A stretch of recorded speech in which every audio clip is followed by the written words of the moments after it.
નમસ્કાર મિત્રો, સ્વાગત છે આપણું યુટ્યુબ ચેનલમાં। હું છું કેતન લુણાગરિયા।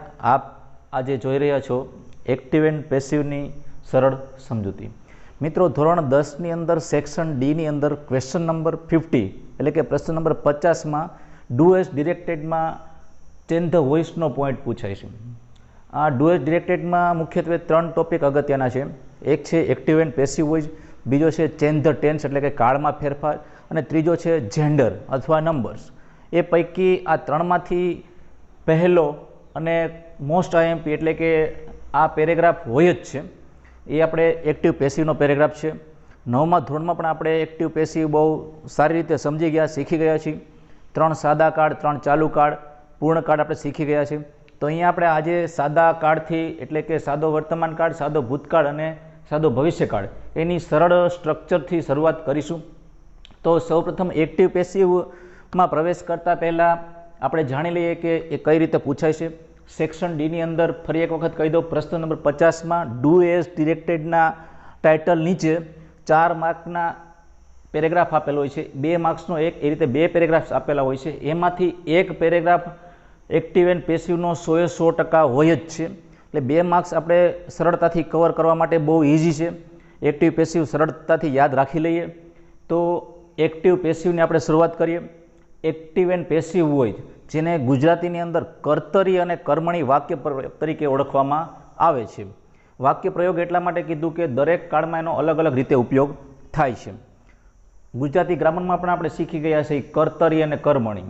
હવે શા માટે કર્તરી એવું નામ પડ્યું એક્ટિવ વોઇસનું અને પેસિવ વોઇસનું શા માટે કર્મણી નામ પડ્યું? તો કે એક્ટિવ વોઇસ એટલે કર્તરી। કર્તરી એટલે કે પહેલો શબ્દ એવો કર્ત એટલે કે કર્તા। જે વાક્યોમાં કર્તાનું સ્થાન અગત્યનું હોય તેવા વાક્યોને એક્ટિવ વોઇસ એટલે કે કર્તરી વાક્ય રચના અથવા વાક્ય પ્રયોગ કહેવામાં આવે છે। એવી જ રીતે પેસિવ વોઇસ એટલે કર્મણી। તો કર્મ શબ્દ ઉપરથી આપણે એવું ફોકસ કરીએ કે પેસિવ વોઇસમાં સૌથી અગત્યની બાબત છે એ કર્મ હોય છે। જે વાક્યોમાં કર્મનું સ્થાન મુખ્ય અથવા ખૂબ અગત્યનું હોય તેવા વાક્યોને કર્મણી વાક્ય રચના તરીકે ઓળખવામાં આવે છે। ત્યારબાદ વાત કરીએ આપણે કે આ બેમાં કર્તરી અને કર્મણી આપણે 2 શબ્દ ફોકસ કર્યા, એટલે એક્ટિવ અને પેસિવ હોય। એટલે કે ઘણા વાક્ય એવા હોય છે એમાં એક કરતાં વધારે કર્મ હોય છે। એ આપણે નેક્સ્ટ લેક્ચરમાં જોશું, આપણે નેક્સ્ટ ટોપિકમાં આપણે જોશું આપણે। ત્યારબાદ મુખ્ય વાત એ કરવાની છે કે એક્ટિવમાંથી પેસિવ કોનું થાય, કેવા વાક્યોનું થાય? તો ખાસ યાદ રાખવાનું છે વાક્ય 2 પ્રકારના હોય છે, ક્રિયાપદ 2 પ્રકારના હોય છે, સકર્મક અને અકર્મક। એટલે કે અમુક ક્રિયાપદો એવા હોય છે જેનું પેસિવ કરવું અઘરું છે, થાય જ નહીં આમ તો। માનો કે કમ, બરાબર છે, ગો, આવા ક્રિયાપદો આપેલા હોય તો એનું પેસિવ થતું નથી। જનરલી આપણે ખાસ યાદ રાખવાનું પેસિવ કરતી વખતે કે ક્રિયાપદ કયા પ્રકારનું છે। હવે એક્ટિવમાંથી પેસિવમાં રૂપાંતર માટેના અગત્યના નિયમો અહીંયા આપેલા છે। એ નિયમો આપણે યાદ રાખી લઈએ એટલે આપણે બેઝિક સેન્ટેન્સ હોય સામાન્ય એને આપણે એક્ટિવમાંથી પેસિવમાં કન્વર્ટ કરતા આવડી જાય। નિયમ નંબર 1 છે કર્તાને સ્થાને કર્મ મુકાય છે। એક્ટિવમાં જ્યાં કર્તા હોય પેસિવમાં ત્યાં મૂકી દેવાનું છે કર્મ, એટલે ક્લિયર। નિયમ નંબર 1 ક્લિયર। નંબર 2, એ યોગ્ય કાળ મુજબ ટુ બીનું રૂપ મુકાય છે। હવે ટુ બીના રૂપો કયા છે તે આગળ મેં અહીંયા મેન્શન કર્યા જ છે, તે આપણે આગળ સમજીએ। એટલે પહેલો નિયમ આપણે પૂરો થાય, બીજા નિયમને ફોલો કરશું। યોગ્ય કાળ મુજબ ટુ બીનું રૂપ મુકાય છે। નિયમ નંબર 3, ટુ બીનું રૂપ મૂકી દીધા પછી શું કરવાનું છે? તો કે નિયમ નંબર 3, આપેલ ક્રિયાપદનું ભૂતકૃદંત, જો ખાસ યાદ રાખજો, ભૂતકૃદંત એટલે ક્રિયાપદનું ત્રીજું રૂપ। પહેલું રૂપ છે એને V1 કહેવાય, મૂળ રૂપ। બીજું રૂપ છે તેને કહેવાય ભૂતકાળનું રૂપ એટલે V2। ત્રીજું રૂપ છે એને ભૂતકૃદંત પાસ્ટ પાર્ટિસિપલ પણ કહી શકો તમે, એટલે એને કહેવાય V3। તો ટુ બીના રૂપ પછી આપણે મૂકવાનું છે V3। નિયમ નંબર 4 કે V3 મૂકી દીધા પછી બાય શબ્દ મૂકવાનો છે। બાય શબ્દ એટલા માટે કે બાય એટલે દ્વારા, કોઈ વસ્તુ કે કોઈ ક્રિયા કોઈના દ્વારા થઈ। બાય મૂકી અને છેલ્લે જે પેલા કર્તાને આપણે જગ્યાએ કર્મ મૂક્યું તો એ કર્તાનું આપણે જે કર્મ વિભક્તિનું રૂપ થતું હોય એ મૂકવાનું છે। કર્તાનું કર્મ વિભક્તિનું રૂપ એટલે શું? તો કે આય હોય તો મી, 9મામાં શીખી ગયા છીએ આપણે। આઈ હોય તો મી, વી હોય તો અસ, યુ હોય તો યુ, હી હોય તો હિમ, સી હોય તો હર, ઈટ હોય તો ઈટ, ધે હોય તો ધેમ, અને કોઈ નામ હોય તો નામનું નામ. આ આપણે કર્તાનું કર્મ વિભક્તિના રૂપની વાત કરી. લાસ્ટ નિયમ, અન્ય શબ્દો કોઈ ટાઈમ ઇન્ડિકેટર્સ આપેલા હોય, ડેઇલી હોય કે યસ્ટરડે હોય કે ટુમોરો હોય, નેક્સ્ટ વીક હોય, નેક્સ્ટ યર હોય, આવા બધા શબ્દો વાક્યને અંતે મૂકી દેવાનું છે. તો આ થયા એક્ટિવમાંથી પેસિવમાં ફેરફાર માટેના નિયમો. હવે આપણે જોઈ લઈએ કે ટુ બીના રૂપો કઈ રીતે વર્ક કરે છે, ટુ બીના રૂપો કયા છે.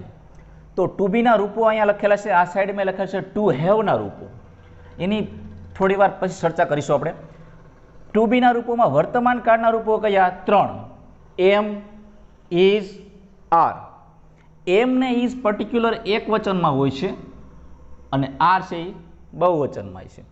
આ ત્રણેય રૂપો આપણે એક્ટિવમાંથી પેસિવ કરીએ ત્યારે કર્મને ધ્યાનમાં રાખીને મૂકવાના છે. જો કર્મ એક વચન હોય તો ઇઝ મુકાય છે, કર્મ બહુવચન હોય તો આર મુકાય છે. એ જ રીતે ભૂતકાળની વાત કરીએ તો ભૂતકાળના બે રૂપો વોઝ અને વર. વોઝ છે એ એક વચનમાં આવે છે, વર છે એ બહુવચનમાં આવે છે. ભવિષ્યકાળ, ભવિષ્યકાળમાં સેલ અને વિલ. મોસ્ટ ઓફ પેસિવમાં વિલ જ આવે છે. જો કોઈ સંજોગો હોય અને કર્મ તરીકે આપણે આઈ મૂકતા હોય તો સેલ મૂકી શકાય. એની સાથે ઘણા લોકો સેલ બી વિલ બી એવું પણ બોલે છે, જો કે પેસિવની અંદર ઓલરેડી બી આવી જ જશે. હવે અહીંયા મેં 3 સાદા કાળની સેન્ટેન્સ પેટર્ન્સ લખેલ છે, એટલે કે કાળ રચના, વાક્ય રચના લખેલ છે. સિમ્પલ પ્રેઝન્ટ ટેન્સ એટલે સાદો વર્તમાન કાળ. એક્ટિવ વોઇસની રચના આપણે જોઈએ, ખૂબ સરળ છે. અહીંયા જે બધા કાળની રચના લખેલી છે તે હકાર વાક્ય રચના છે. નકાર અને પ્રશ્નાર્થમાં થોડો ચેન્જ થાય છે, એ આપણે વાક્યમાં જોઈ લેશું. તો સાદા વર્તમાન કાળની રચનામાં પહેલાં આવશે કર્તા એટલે સબ્જેક્ટ પ્લસ ક્રિયાપદ પ્લસ કર્મ પ્લસ અન્ય શબ્દ. હવે પેસિવમાં શું થશે તો આપણે નિયમ નંબર 1 ફોલો કરીએ. કર્તાને સ્થાને કર્મ, ત્યારબાદ આવશે ટુ બીનું રૂપ, જે લાગુ પડતું હોય તે રૂપ મૂકવાનું છે. ત્યારબાદ આવશે ક્રિયાપદનું V3 એટલે ભૂતકૃદંત, ત્યારબાદ આવશે બાય, ત્યારબાદ આવશે કર્તાનું કર્મ વિભક્તિનું રૂપ એટલે આપણે વાત કરી આઈ હોય તો મી, યુ હોય તો યુ, એ રીતે આવશે. અને છેલ્લે આવશે અન્ય શબ્દો. આ વાત થઈ સાદા વર્તમાન કાળની. હવે વાત કરીએ સાદા ભૂતકાળની. સાદા ભૂતકાળમાં પહેલા આવશે કર્તા. કર્તા તરીકે કોઈ પણ નામ હોય અથવા સર્વનામ હોઈ શકે. બીજો શબ્દ છે V2 એટલે કે ભૂતકાળનું રૂપ. વર્તમાનમાં SES વાળું હોય, મૂળ રૂપ હોય. ભૂતકાળમાં ખાસ યાદ રાખવાનું છે કે હકાર વાક્ય હોય તો એમાં V2 એટલે કે પ્લે ને બદલે પ્લેડ આવશે. ત્યારબાદ કર્મ આવશે, ત્યારબાદ અન્ય શબ્દ આવશે. ભૂતકાળનું પેસિવ કરો ત્યારે પહેલાં કર્મ આવશે, ત્યારબાદ ટુ બીનું રૂપ જે આપણે વાત કરી વોઝ અને વર, એમાંથી કોઈ પણ એક. ત્યારબાદ આવશે ક્રિયાપદનું ત્રીજું રૂપ એટલે કે V3 ભૂતકૃદંત, ત્યારબાદ આવશે બાય, ત્યારબાદ આવશે કર્મ વિભક્તિનું રૂપ અને છેલ્લે આવશે અન્ય શબ્દો. ફોર એક્ઝામ્પલ, અહીંયા હોય આઈ પ્લેડ ક્રિકેટ યસ્ટરડે. ફરીથી આઈ પ્લેડ ક્રિકેટ યસ્ટરડે. તો ચેન્જ કઈ રીતે કરશું? તો પહેલા કર્મ મૂકશું, ક્રિકેટ ઈ કર્મ, ક્રિકેટ, ક્રિકેટ એક વચન એટલે અહીંયા ટુ બીનું રૂપ મૂકશું આપણે વોઝ, ક્રિકેટ વોઝ. આટલું ક્લિયર? હવે ઉપર પ્લેડ આવ્યું તો એ બીજું રૂપ હતું, આપણે મૂકવાનું છે પેસિવમાં હંમેશા ત્રીજું રૂપ. તો ક્રિકેટ વોઝ પ્લેડ, પ્લેડનું પ્લેડ જ થાય છે. ક્રિકેટ વોઝ પ્લેડ, બાયનું બાય. હવે ઉપર કરતા આય હતો તો આયનું આપણે બનાવીએ મી, તો cricket was played by me. અને ઉપર યસ્ટરડે હતું એને લાસ્ટમાં આપણે યસ્ટરડે મૂકી દઈએ. બહુ સિમ્પલ છે, સરળ છે. Last tense simple future tense. જો યાદ રાખજો સિમ્પલ ફ્યુચર ટેન્સ છે આ ફુટુરે નથી, આ છે ફ્યુચર એટલે સાદો ભવિષ્ય કાળ. એની સાદા ભવિષ્યકાળમાં બહુ ઇઝી છે. સૌપ્રથમ કર્તા આવશે, ટુ બીનું રૂપ આવશે, ટુ બીનું રૂપ એટલે કે સેલ અને વિલ. ત્યારબાદ આવશે V1 એટલે ભવિષ્યકાળમાં હંમેશા હકારમાં આપણે V1 જ મૂકીએ એક્ટિવમાં. ત્યારબાદ આવશે કર્મ અને લાસ્ટમાં આવશે અન્ય શબ્દો. એનું પેસિવ કરો ત્યારે પહેલાં કર્મ આવી જશે, ટુ બી નું રૂપ આવશે, એક નવો વર્ડ બી યાદ રાખવાનો પેસિવ વોઇસમાં ભવિષ્યકાળમાં ખાસ સાદા. ત્યારબાદ આવશે V3 બાય, કર્મ વિભક્તિનું રૂપ અને અન્ય શબ્દો. મિત્રો ખાસ યાદ રાખવાનું છે કે દરેક કાળનું પેસિવ વોઇસ થતું નથી. ટોટલ આપણે અંગ્રેજી ગ્રામરની અંદર 12 કાળ આવેલા છે. 12 કાળમાંથી 4 કાળ એવા છે જેનું પેસિવ વોઇસ થતું નથી. આ 4 કાળ કયા છે? તો આ 4 કાળમાં પહેલો આવે છે ચાલુ ભવિષ્યકાળ. ચાલુ ભવિષ્યકાળનું પેસિવ થતું નથી. ત્યારબાદ બીજા 3 કાળ કયા? તો કે બીજા 3 કાળ ચાલુ પૂર્ણ વર્તમાન કાળ, ચાલુ પૂર્ણ ભૂતકાળ અને ચાલુ પૂર્ણ ભવિષ્યકાળ. કુલ મળીને 4 કાળનું અંગ્રેજી ગ્રામરમાં પેસિવ વોઇસ થતું નથી. એ નિયમોને આધીન છે. હવે આ 3 કાળની આપણે રચના જોઈ લીધી અને નિયમો સમજી લીધા. ટુ બીના રૂપ જોઈ લીધા. ટુ હેવની વાત આપણે કરી. ટુ હેવના રૂપોની જરૂર પડશે પૂર્ણ કાળમાં. માનો કે પૂર્ણ વર્તમાન કાળ હોય એમાં જરૂર પડશે, પૂર્ણ ભૂતકાળમાં જરૂર પડશે. એ આપણે જ્યારે કાળ આવશે ત્યારે વાત કરી લઈશું. અત્યારે ખાસ આપણે નિયમો યાદ રાખી લઈએ. આ 5 નિયમો યાદ રાખી લઈએ, ટુ બીના રૂપો યાદ રાખી લઈએ અને 3 કાળની સેન્ટેન્સ પેટર્ન યાદ રાખી લઈએ એટલે આપણે વાક્ય સમજવામાં ખૂબ સરળતા રહે. હવે આપણે દરેક કાળના 5 એક્ઝામ્પલ જોઈશું, જે આપણે હકાર નકાર બધા સાથે લઈ લેશું એટલે એનો ટોટલી ખ્યાલ આવી જાય.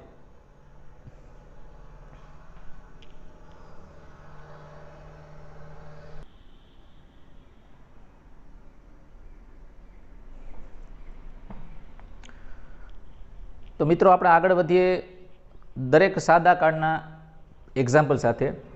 તો અહીંયા મેં સાદો વર્તમાન કાળ, સાદો ભૂતકાળ અને સાદો ભવિષ્યકાળ 3 કાળના 5 એક્ઝામ્પલ લખેલ છે, જેમાં હકાર, નકાર અને સહાયકારક ક્રિયાપદ વડે પ્રશ્નાર્થ વાક્ય આવી જાય છે 3 કાળમાં. તો આનું એક્ટિવમાંથી પેસિવમાં રૂપાંતર આપણે કઈ રીતે કરશું તે પ્રેક્ટિકલી આપણે એક્સરસાઇઝ દ્વારા જોઈએ.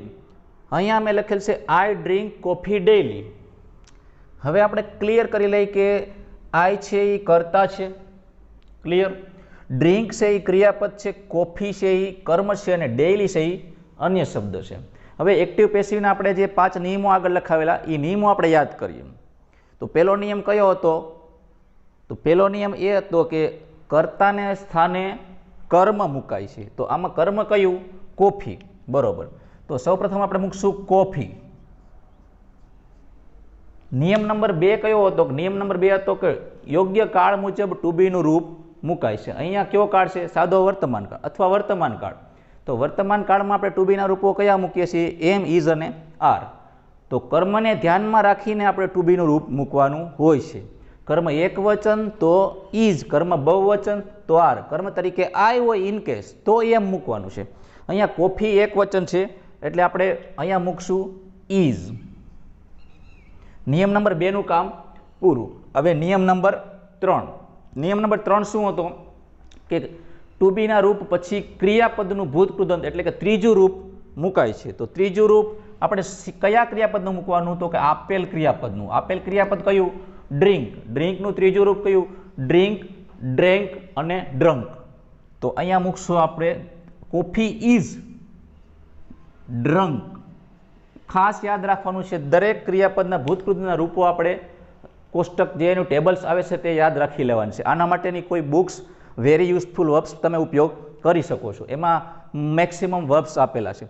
ફરીથી પહેલો નિયમ કર્તાને સ્થાને કર્મ મૂકો આપણે થઈ ગયો. બીજો ટુ બીનું રૂપ થઈ ગયું. ત્રીજું ક્રિયાપદનું ભૂતકૃત મૂકો થઈ ગયું. ત્યારબાદ નિયમ 4 અંતે બાય શબ્દ મૂકી એટલે કે બાય શબ્દ મૂકી કર્તાનું કર્મ વિભક્તિનું રૂપ. કર્તા કોણ હતો? આય. એનું કર્મ વિભક્તિનું રૂપ શું થાય? તો કે મી અને અન્ય શબ્દો છેલ્લે. વાક્ય થઈ ગયું પૂર્ણ. Coffee is drunk by me daily. Clear. Next number 2.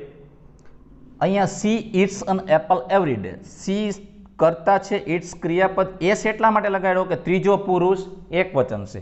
સાદા વર્તમાન કાળમાં યાદ રાખવાનું કે જો કર્તા ત્રીજો પુરુષ એકવચન એટલે કે હી, સી, ઇટ અથવા કોઈ વ્યક્તિનું નામ હોય તો ક્રિયાપદને એસ કે ઈએસ લાગે. એ માત્ર હકારમાં જ લાગે. એટલે એસ ઈએસ પરથી ખ્યાલ આવી જાય આપણને કે વર્તમાન કાળ છે. તો she eats an apple every day. She કર્તા ક્રિયાપદ, અન એપલ કર્મ અને એવરી ડે અન્ય શબ્દ. આને આપણે પેસિવમાં ફેરવશું તો સૌપ્રથમ આવશે અન એપલ. આર્ટિકલને આપણે દૂર કરી શકાય નહીં. અન એપલ એકવચન છે એટલે ઇઝ. ઇટનું આપણે મૂકી દઈએ ઇટન. અંતે મૂકશું બાય. સીનું આપણે થઈ જશે હર અને એવરી ડેમાં કોઈ ચેન્જીસ નહીં થાય. Clear. Number 3, he does not check papers. અહીંયા ખાસ યાદ રાખવાનું કે વાક્ય નકાર છે. નકાર હોય તો કોઈ ચેન્જ નથી થતો, બહુ માઇનર, માત્ર ટુ બીના રૂપ પછી તમારે નોટ મૂકી દેવાનું છે. કઈ રીતે? તો પેપર્સ કર્મ છે, પેપર્સને આપણે આગળ લઈ લઈએ, પેપર્સ. હવે અહીંયા ઇઝ નહીં આવે કારણ કે અહીંયા બહુવચન છે. પેપર્સ આર, નોટનું નોટ, ચેકનું V3 મૂકો તો ચેકડ, ત્યારબાદ મૂકશું બાય, હીનું થઈ જશે હિમ, પૂરું. ખાલી તમારે નોટનું કાળજી રાખવાની છે નેગેટિવમાં. એવું જ નકાર અહીંયા આપેલ છે, we do not sing bhajans daily. તો ભજન્સ કર્મ છે, ભજન્સ આર નોટ, સિંગનું V3 sing, sang, sung. Bhajans are not sung by, વીનું થઈ જશે અસ, ત્યારબાદ આવી જશે ડેઇલી. ક્લિયર. લાસ્ટ છે એ પ્રશ્નાર્થ વાક્ય છે. પ્રશ્નાર્થ વાક્યમાં મિત્રો ખાસ યાદ રાખવાનું છે કે પહેલો વર્ડ તમે જે મૂકો ને એ ટુ બીનું રૂપ હોય. જો કર્મ એક વચન હોય ને વર્તમાન કાળ હોય તો તમારે મૂકવાનું છે ઇઝ. જો કર્મ બહુવચન હોય તો મૂકવાનું છે આર. એ રીતે આપણે આ વાક્યમાં જોઈશું તો વાક્ય જો એટલે ખ્યાલ આવી જાય કે do you drive A car, તો એમાં ક્રિયાપદ કયું છે મિત્રો? ડ્રાઈવ. બરાબર છે. એમાં કર્તા કોણ છે? તો કે યુ. કર્મ કોણ છે? તો કે આર. આ રીતે આપણે આગળ વધીએ તો એ કાર છે એક વચન છે એટલે આપણે અહીંયા મૂકી દઈશું પહેલા ઇઝ, ત્યારબાદ મૂકશું અ કાર. હવે ક્રિયાપદનું ભૂતપદ એટલે ડ્રાઈવનું ડ્રાઈવ, ડ્રોવ ને ડ્રીવન.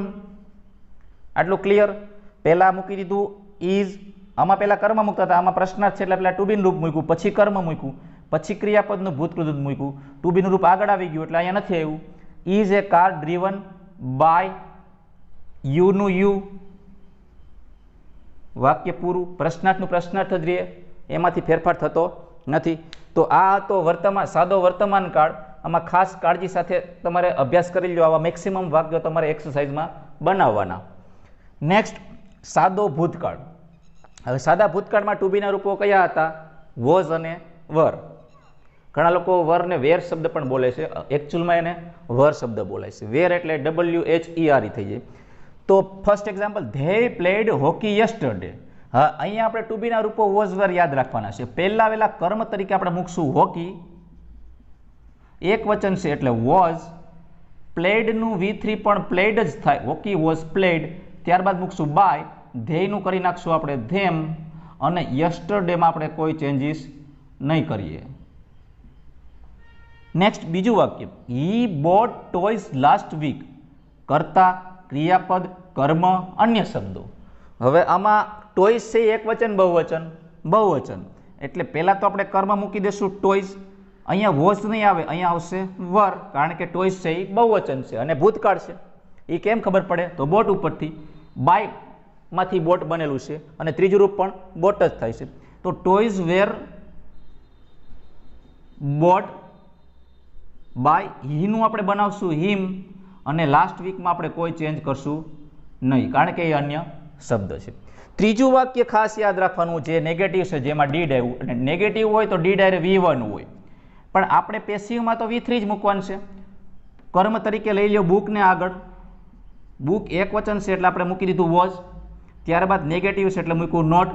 યાદ રાખવાનું, પેસિવમાં કોઈ દી ડુ ડઝ ડીડ આવે નહીં.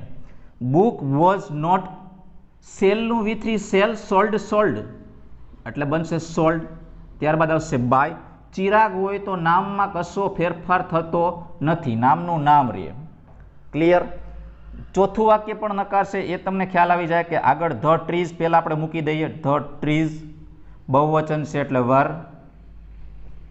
નોટ. કટના ત્રણેય રૂપો સેમ થાય છે, કટ, કટ, કટ. ત્યારબાદ આવશે બાય, અને છેલ્લે સ્ટુડન્ટ્સનું સ્ટુડન્ટ્સ. લાસ્ટ જોઈએ તો ડીડથી શરૂઆત થઈ હોય એટલે સાદો ભૂતકાળ પ્રશ્નાર્થ હોય, પણ આપણે કર્મને યાદ રાખીએ અને અહીંયા આપણે ટુ બીનું રૂપ મૂકવાનું છે. ક્વેશ્ચન્સ એટલે પ્રશ્નો, એક વચન નથી પણ બહુવચન છે. હવે બહુવચનમાં વોઝને બદલે વેર આવે તો સ્ટાર્ટિંગમાં આપણે પહેલા મૂકી દઈશું વેર અથવા વર, ત્યારબાદ મૂકશું ક્વેશ્ચન્સ, આસ્કનું V3 બનાવી નાખો તો થઈ જશે આસ્ક્ડ, ત્યારબાદ મૂકશું બાય, અને છેલ્લે જે નામ હતું મિસ્ટર પરમાર એને આપણે કંઈ ફેરફાર કર્યા વગર એમનેમ રાખશું. વાક્ય બની ગયું were questions asked by mister Parmar. શું મિસ્ટર પરમાર દ્વારા પ્રશ્નો પૂછાયા? હવે આવે છે ત્રીજો અને ખૂબ જ સરળ કાળ, જેને આપણે નામ આપેલું છે સાદો ભવિષ્યકાળ. તો સાદા ભવિષ્યકાળમાં કઈ બાબતો ખાસ યાદ રાખવાની છે? ટુ બીના રૂપો. તો કે ટુ બીના રૂપો આપણે યાદ રાખવાના છે સેલ અને વિલ. સેલ અને વિલ કઈ રીતે યાદ રાખશું આપણે? તો કે જ્યારે આય આવતું હોય કર્મ તરીકે તો જ આપણે સેલ મૂકવાનું છે, બાકી બધે વિલ આવે છે. You will enjoy the party. You કરતા, વિલ એન્જોય ક્રિયાપદ, ધ પાર્ટી કર્મ. અન્ય શબ્દ આપેલ નથી તો આપણે કોઈ ચિંતા નથી, પહેલા મૂકી દઈશું આપણે ધ પાર્ટી. ધ પાર્ટી એટલે એની સાથે વિલ. આમાં એક ખાસિયત છે તમારે યાદ રાખવાનું છે કે એક વચન હોય બહુવચન હોય બેમાં તમારે વિલ મૂકી શકો. ધ પાર્ટી વિલ બી, બી ખાસ યાદ રાખવાનું છે. અને એન્જોયનું થઈ જાય એન્જોયડ. એન્જોયડ બાદ મૂકશું બાય, અને યુમાં કોઈ ચેન્જ નહીં થાય, યુનું યુ. ખાલી તમારે ટુ બીના રૂપો ફોકસ કરવાના છે. Next, I shall watch TV tomorrow. I કરતા, શેલ વોચ ક્રિયાપદ, ટીવી કર્મ, ટુમોરો અન્ય શબ્દ. આમાં ટુમોરો અન્ય શબ્દ આપેલ છે તો એ અંતે આવશે. તો પહેલા આવશે ટીવી, વિલ બી, વોચનું થઈ જશે ઈડી લાગી જાય વોચ, બાય, આઈનું થઈ જશે મી, અને ત્યારબાદ આવી જશે tomorrow. Clear? TV will be watch by me tomorrow. Number 3 છે નેગેટિવ છે તો નોટ આવશે વચ્ચે, તો આપણે કોઈ એમાં ચેન્જીસ બહુ લાંબો નહીં થાય. તો પહેલા ધ એક્ઝામ, વિલ. હવે એ પ્રશ્ન થાય કે વિલ બી નોટ આવે કે વિલ નોટ બી આવે. તો મિત્રો ખાસ યાદ રાખવાનું છે કે જ્યારે બી મૂકો ને ત્યારે હંમેશા ક્રિયા ભૂતકૃદંત પહેલા હોય, એટલે પછી આવશે નોટ, પછી આવશે બી અને ગીવન. આને તમે શોર્ટ ફોર્મ પણ બનાવી શકો, WONT, want. The exam will not be given by him. અહીંયા વાક્ય પૂરું થઈ ગયું. એટલે ખાસ યાદ રાખવાનું છે, પહેલા કર્મ મૂક્યું, પછી ટુ બીનું રૂપ મૂક્યું, નેગેટિવ છે એટલે નોટ મૂક્યું, બી મૂક્યું, નેગેટિવ ન હોત તો નોટ ન આવે, ક્રિયાપદનું V3 મૂક્યું, બાય મૂક્યું, હીનું આપણે હિમ બનાવ્યું. Number 4, Rahul will not bring bicycle. તો પહેલા આવી જશે બાયસિકલ, પછી આવશે વિલ, ત્યારબાદ આપણે આગળ જોયું એમ નોટ, ત્યારબાદ બી, બ્રિંગનું થઈ જશે બ્રોટ એટલે લાવવું, bring, brought, brought. By, Rahul નામ છે એમાં કોઈ ચેન્જ નહીં થાય. Bicycle will not be brought by Rahul. Gujarati કરો તો રાહુલ સાયકલ લાવશે, રાહુલ સાયકલ લાવશે નહીં, તો સાયકલ રાહુલ દ્વારા લાવવામાં આવશે નહીં. Will teacher teach new topic next Monday. તો અહીંયા વિલથી શરૂઆત થઈ છે, પ્રશ્નાર્થ છે. તો ભવિષ્યકાળમાં પ્રશ્નાર્થમાં તમારે કાળજી રાખવાની કે પહેલો શબ્દ તમારે વિલ જ મૂકી દેવાનો એમને. હવે આપણે કર્મ કયું છે તો કે ન્યૂ ટોપિક, તો વિલ ન્યૂ ટોપિક. ત્યારબાદ આવશે બી, ક્રિયાપદ કયું છે ટીચ, ટીચનું V3 કરો એટલે taught, TAUGHT, teach, taught, taught. Will new topic be taught by, કરતા કોણ હતું ટીચર, એમાં કાંઈ ચેન્જીસ નહીં થાય, બાય ટીચર. અને અન્ય શબ્દોમાં હતું નેક્સ્ટ મંડે, પ્રશ્નાર્થનું પ્રશ્નાર્થ. એટલે વાક્ય બની જશે will new topic be taught by teacher next Monday. આ રીતે આપણે બધા કાળના એક્ઝામ્પલ હકાર નકાર પ્રશ્નાર્થ જોયા. આના સિવાયના પણ વાક્યો આપણે એક્ટિવમાંથી પેસિવમાં આવે છે હજી, એ આપણે બીજા પાર્ટમાં લેશું. આપણે એવા કયા વાક્યો? તો કે એ પ્રકારના વાક્યો જેમાં એક કરતાં વધારે કર્મ આપેલા હોય, જેને દ્વિકર્મ કહેવાય, અથવા WH થી શરૂ થતા વાક્યોનું એક્ટિવમાંથી પેસિવ. WH વર્ડ્સ ક્યાં? તો કે who, whom, whose, what, where, when, which, why, how much, how many, how long, how far. આવા બધા વાક્યોથી શરૂઆત થઈ હોય તો એનું પેસિવ કઈ રીતે કરવું તો એ આપણે પાર્ટ 2માં જોઈશું, જે થોડાક ડિફિકલ્ટ નથી પણ એક અમુક સેન્ટેન્સ પેટર્નને ધ્યાનમાં રાખીને બનાવવામાં આવે છે. તો આ સમગ્ર સાદા કાળના બધા વાક્યો આપને સરળતાથી સમજાઈ ગયા છે. આ રીતે તમે એક્સરસાઇઝ કરશો તો બધા વાક્યો તમને સરળતાથી આવડી જશે. આશા રાખું છું કે એક્ટિવ પેસિવની સમજૂતી આપને મળી ગઈ હશે. અમારી ચેનલને સબસ્ક્રાઈબ કરો, શેર કરો, અને આ જ પ્રકારના વિડીયો નિહાળવા માટે કન્ટિન્યુ યુટ્યુબની મુલાકાત લઈ ચેનલને જોઈ શકો છો આપ. Thank you. આભાર.